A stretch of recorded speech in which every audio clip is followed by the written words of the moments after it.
Hey guys, welcome back to my channel. मैं हूँ वसुंधरा। तो आज का जो रूटीन है मैं शुरू कर रही हूँ कुछ 10 साढ़े 10 बजे के आसपास से। मॉर्निंग का ब्रेकफास्ट वगैरह तो सब कुछ टाइम से हो गया था। तो अभी मैं जा रही हूँ आरवी को नहलाने के लिए। तो आरवी नहाने के टाइम पे ना थोड़ा सा पंगे ज़्यादा करती है, तो उसको पकड़ पकड़ के नहलाना पड़ता है। तो इसलिए उसके साथ साथ मैं भी नहा लूँगी, क्योंकि मैं उसको अकेला छोड़ नहीं सकती। और बाद में वही बात है, अगर वो पहले नहा लेगी तो मैं उसको अकेला नहीं छोड़ पाऊँगी, और जब मैं नहाऊँगी तब मैं उसको बाहर अकेला नहीं छोड़ सकती। इसलिए मैं अक्सर अपने साथ ही उसको जो है फटाफट नहला लेती हूँ। तो जो लोग ऐसी मदर्स हैं जो अकेली रहती हैं बच्चों के साथ में, वो इस बात को ज़रूर समझेंगी। मम्मा का ये, मम्मा का वो। हाँ आरू, क्या है ये आरू? मम्मा का ये देखो। यार को बुबू I don't know why I don't start. Baby shark do do do do, baby shark. Mommy shark do do do do, mommy shark. Daddy shark do do do do, baby shark. Mama shark do do do do, baby shark. Octopus do do do, octopus. Save for last do do do do, save for last. Bye.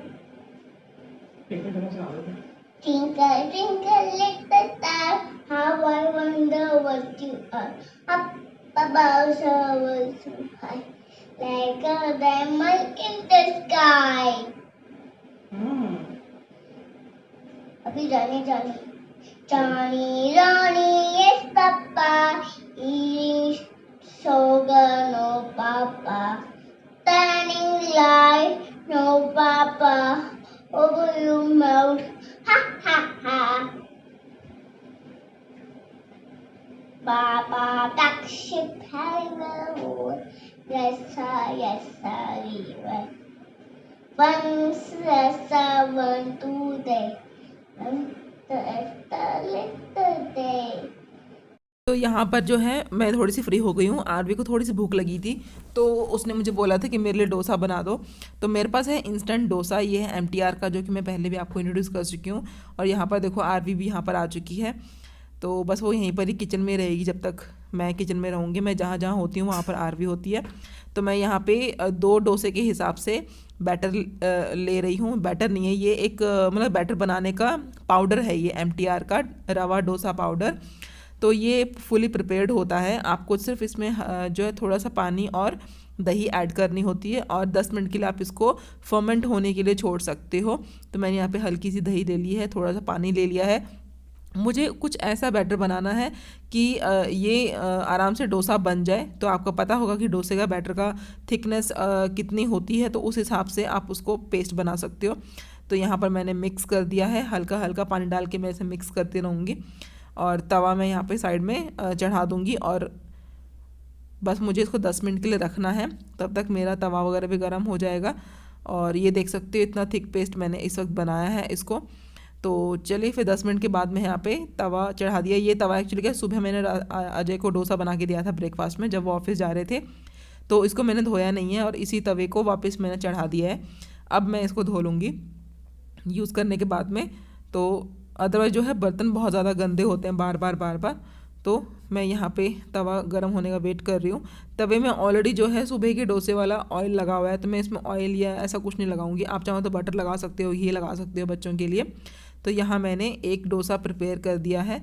कुछ इस तरीके से ही आपको ये डोसा बनाना है, और बड़ी ही आसानी से बन जाता है, और हेल्दी भी है, इंस्टेंट भी है, सब चीज़ें हैं, दही भी है इसके अंदर, सब चीज़ें जो है बच्चों के हिसाब से काफ़ी ठीक है। तो मैं अक्सर ऐसी चीज़ें आरवी को ब्रेकफास्ट में या ब्रंच में देती रहती हूँ। तो आरवी देखो वहाँ पे डोसे का वेट कर रही है। हल्का सा मैंने इसमें घी डाला है ऊपर गर्म करके, और मैं इसको ऐसे पलट दूँगी। तो आप देख सकते हो मेरा पहला डोसा बहुत अच्छे से सिक गया है। तो बस अब मैं इसको प्लेट में लगा के दे देती हूँ। और ये मैं बना रही हूँ दूसरा डोसा। ये भी आरवी के हिसाब से है, पता नहीं खाएगी कि नहीं खाएगी, ज़रूरी नहीं कि वो खाएगी, बट फिर भी जस्ट फॉर मैं इसको बना के दे देती हूँ। खाएगी तो ठीक है, नहीं खाएगी तो इसको मैं ही एज अ ब्रंच अपना ले लूँगी, क्योंकि मैंने सुबह ब्रेकफास्ट नहीं किया है। कई बार मैं ब्रेकफास्ट स्किप कर देती हूँ, कई बार मुझे याद नहीं रहता, या मैं चाय बना के पी लेती हूँ, तो मेरा ब्रेकफास्ट जो है मैं कर ही नहीं पाती हूँ।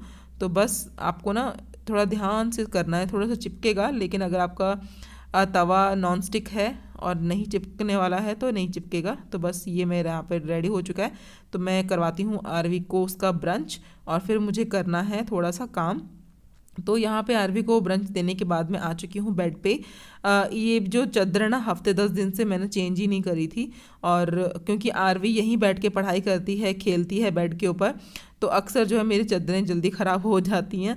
और आजकल तो मैडम पढ़ने भी लग गई हैं, तो कुछ ना कुछ बिखरा ही रहता है, कुछ ना कुछ चीज़। तो मैं बस इसको जो है दिन में 2 से 3 बार बेडशीट झाड़ देती हूँ, अदरवाइज़ चींटियाँ आ जाती हैं, मतलब काफ़ी चीज़ें होती हैं। आपको पता है कि बच्चों के साथ कितनी चीज़ें होती हैं। तो मैं बस यहाँ पे नई चादर कर रही हूँ। पुरानी चादर धोने का टाइम आ चुका है, 10 दिन हो चुके हैं उस चादर को, मैं बदलना ही भूल गई। पता नहीं कौन से ख्यालों में थी मैं कि मैं उसको बदलना ही भूल गई, और आज मुझे याद आया कि मैं फटाफट से मशीन लगा देती हूँ। तो मेरे पास दोनों ही कमरों की बेडशीट है, अजय वाले रूम की भी बेडशीट मुझे करनी है। तब तक इन दोनों को मैं अच्छे से सेट कर दूँगी।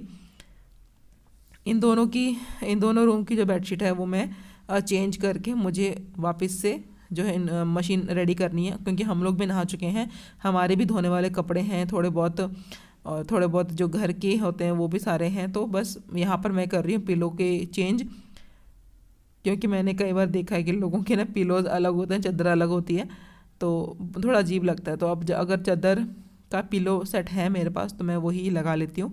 और वैसे भी ये चादर भी तो आने वाले 1 हफ्ते तक लगी ही रहेगी बेड के ऊपर, इसलिए मैं इसको प्रॉपर तरीके से सेट कर दूँगी।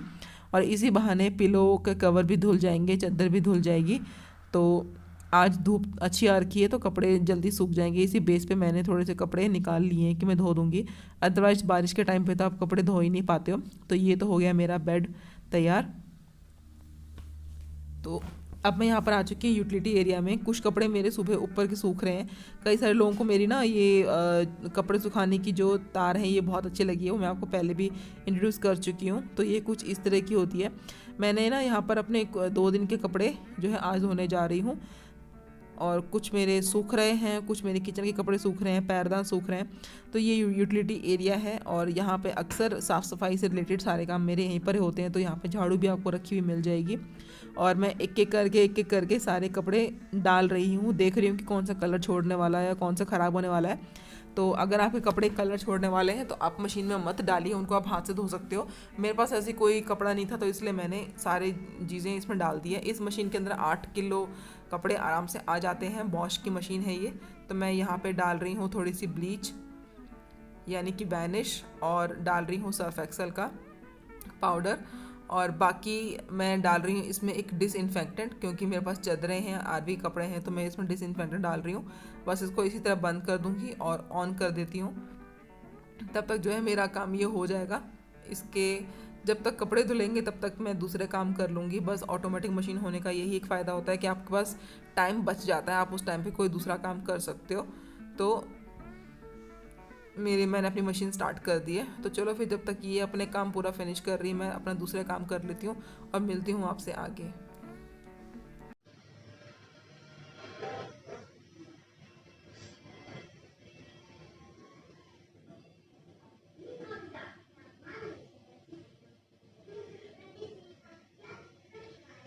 तो मेरे कपड़े धुल रहे हैं, और चादर वगैरह मैंने दोनों ही, बाहर ही कितना अच्छा मौसम हो रखा है।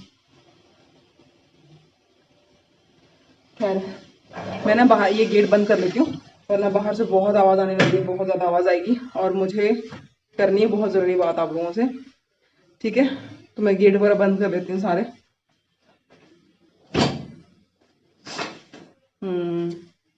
Wait guys, wait wait wait. तो मैं यहाँ पर आ चुकी हूँ। बाहर बहुत ज़्यादा आवाज़ हो रही थी, इस चक्कर में मैं आपसे बात नहीं कर पाई। और मुझे आप लोगों की बात बतानी है कि मेरी एक फ्रेंड है, वो खुद एक यूट्यूबर है, लेकिन अचानक से उसने भी कुछ दिन पहले ब्लॉग में अपने बताया था कि वो कोरोना टेस्ट करने के लिए जा रही है। मेरी उससे बात होती है, तो कोरोना टेस्ट करने के लिए जब वो गई तो उसका कोरोना टेस्ट पॉजिटिव आ चुका है, और इस वक्त तो काफ़ी ज़्यादा परेशान है और अकेली है इस वक्त। उसके घर में से उसके हस्बैंड और उसकी एक बेटी है। अब सोचने वाली बात ये है कि वो अपना ध्यान रखेगी कि अपनी फैमिली का ध्यान रखेगी, कैसे करेगी नहीं पता। काफ़ी परेशान है, कोरोना से तो परेशान है ही, लेकिन कोरोना के चलते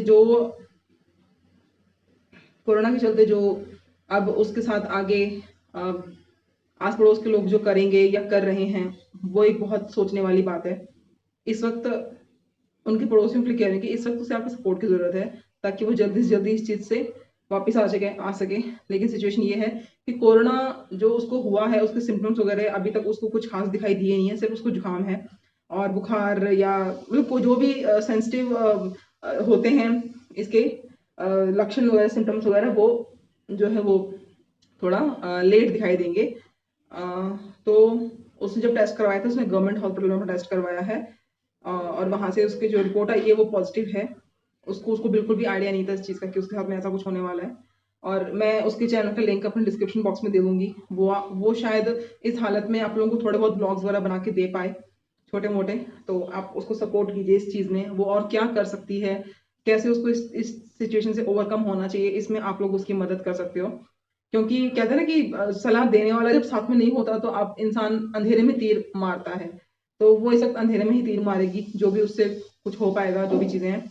और उसको गवर्नमेंट की तरफ से भी थोड़े बहुत जो है हेल्प वगैरह मिलेगी, पर हेल्प मिलने से ज़्यादा उसको इरिटेट किया जा रहा है। पता नहीं इसे इरिटेशन कहेंगे या कॉपरेशन कहेंगे, पता नहीं, बट सारा दिन एक ही चीज़ के बारे में बात करना इरिटेशन ही होता है।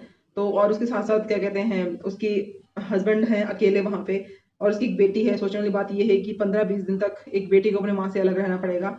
उसने अपने अलग से रूम वगैरह ले लिया है, वो कैसे करेगी नहीं पता, वो खाना पीना कैसे करेगी, या उसके लिए वहां पर कोई है नहीं है नहीं पता, नहीं सोचा था बिल्कुल भी। 2 दिन पहले मेरे से बात हुई थी, ठीक था सब कुछ। लेकिन उससे ज्यादा एक बहुत बड़ी बात और ये है कि कोरोना तो चलो उसको है ही, कोरोना के चलते जो अब लोग उसके साथ में बर्ताव करेंगे, आप समझ सकते हैं कि मैं क्या बात करने की कोशिश कर रही हूँ। क्योंकि ये कैजुअल चीज है कि लोगों को पता चलता है तो लोग थोड़ी सी दूरी बना लेते हैं। वो उसके साथ में अब होना शुरू हो चुका है। और इसके साथ साथ में वो अपने उसको एक प्रॉब्लम भी है, उसको एक डिजीज कह सकते हो, या उसको एक मुझे ना वो प्रोनाउंस नहीं करना आता, उसको पता नहीं क्या कहते हैं, फ्यूश ऐसा कुछ एक बीमारी का नाम है, वो उसको है। फ्यूशला ऐसे ऐसे करके उस बीमारी का नाम है। तो जिसके बारे में वो आप लोगों को अपने ब्लॉग में ज़्यादा बता पाएगी। तो वो डॉक्टर ने उसको उस चीज़ के लिए भी जो है ऑपरेशन के लिए बोल दिया है। तो इसे सोचने वाली बात यह है कि पहले कोरोना और फिर उसको बीमारी, फिर बीमारी के लिए ऑपरेशन, घर का सब कुछ, मतलब कि बहुत टफ है सर उसके लिए सिचुएशन। तो इस सब आप लोगों को उसको सपोर्ट में आना चाहिए। अगर आप में से कोई भी इस चीज़ की जानकारी में है, या कोई भी हॉस्पिटल में काम करता है, या उसको अपने घर पे किस हिसाब से चीज़ें करनी चाहिए, या वो कैसे मैनेज कर सकती है इस 14-15 दिनों में, क्योंकि उसको क्वारंटाइन घर पे रखना पड़ेगा। तो अब उसको एक कमरे में अलग से बैठा दिया गया है, वो एक अलग है। पता नहीं वो कैसे मैनेज करेगी, मुझे नहीं पता। बट मैं फ़ोन के थ्रू उससे कांटेक्ट में रहूंगी। अगर आप उसकी हेल्प कर सकते हैं, उसे कोई गाइडेंस दे सकते हैं, तो उसको ज़रूर दीजिएगा। बस यही चीज़ जो है मैं आज अपने ब्लॉग के थ्रू आप लोगों तक पहुंचा रही हूँ कि फिजिकल कोरोना होने से ज़्यादा जो है मेंटली जो टॉर्चर होता है ना कोरोना का पेशेंट होने के नाम पर, वो बहुत टॉर्चर वाला होता है। ऐसा लगता है जैसे कोरोना नहीं एड्स हो गया है। और एड्स भी क्यों, मतलब ऐसी पता नहीं कौन सी बीमारी होगी जो छूने से फैलती है, तो लोग आपके आसपास आना भी नहीं जरूरी समझते हैं। ये हमारे यहाँ की मेंटालिटी ऐसी ही है। और खासकर जो आस पड़ोस की औरतें होती हैं उनका तो बस पूछो ही मत। तो आपको पता है फिर ये तो 2 की 4 और 4 की 8 और 8 की 16 बना के औरतें बताती हैं हमेशा। तो बस आज का ब्लॉग में कुछ खास नहीं था, बिल्कुल जनरल सा रूटीन में आपको दिखाया है। आरवी को जो है मैंने ब्रंच करवाया। पहले सुबह मैंने पपाया दे दिया था उसको, फ्रूट भी मैं उसको मॉर्निंग दे देती हूँ। पपाया दे दिया था, पपाया का उसने 1 बाउल खाया था। फिर मैंने उसको पढ़ा 1 घंटा उसने पढ़ाई करी। उसके बाद वो नहाने नहाने चली गई। उसके बाद तो मैंने आपको रूटीन दिखाई दिया है कि नहाने के बाद मैंने तैयार किया है उसको उसको ये रवा डोसा बनाकर दिया है। घर की जो है छोटी मोटी जो भी मेरी एक्टिविटीज हैं, चद्दर चेंज करना, धोना, कपड़े करना, दोपहर की लंच की तैयारी करना, रात के हिसाब से कुछ प्री प्रिपरेशन जो हमारी होती है ना, वो सब चीज़ें मैं आज करूंगी, अभी करूंगी। आज अजय घर पे नहीं है, ऑफिस गए हैं। तो थोड़ी सी मैं आपको इस कमरे में दिख रही हूँ, अदरवाइज इस कमरे में हमेशा अजय का ही डेरा जमा हुआ होता है। तो बस आज का व्लॉग इसी पर्पस से ही मैंने बनाया था। तो चलिए गाइस, फिर मिलती हूँ आपको किसी और वीडियो में। चलिए गाइस, फिर इस वीडियो को इसी तरीके से मैं यहाँ पे एंड करती हूँ। रिक्वेस्ट करती हूँ कि जाके उसकी हेल्प आप ज़रूर कीजिएगा। आप अपनी तरफ से उसे क्या हेल्प दे सकते हैं, मेंटली सपोर्ट दे सकते हैं, उसे कुछ एडवाइस दे सकते हैं, गाइडेंस दे सकते हैं, जो कोरोना पेशेंट के लिए ज़रूरी है, ताकि वो जल्दी से जल्दी ओवरकम हो सकें और उसकी फैमिली इस वक्त उसको प्रॉपर सपोर्ट करे। पड़ोसी सपोर्ट करे ना करे, बट फैमिली उसको ज़रूर सपोर्ट करे, ताकि क्योंकि कोरोना कभी बताकर नहीं आता। कोरोना कभी ये नहीं कहता कि तू किसी की पत्नी है, तू किसी का बच्चा है, तू किसी का बाप भैया जो भी है। कोरोना तो एक हवा की तरह बीमारी है, ये हवा में ही है कह सकते हो। तो let's hope for the best, यही कह सकती हूँ। तो चलिए गाइस, मैं इस वीडियो को यहीं ख़त्म करती हूँ। बाय।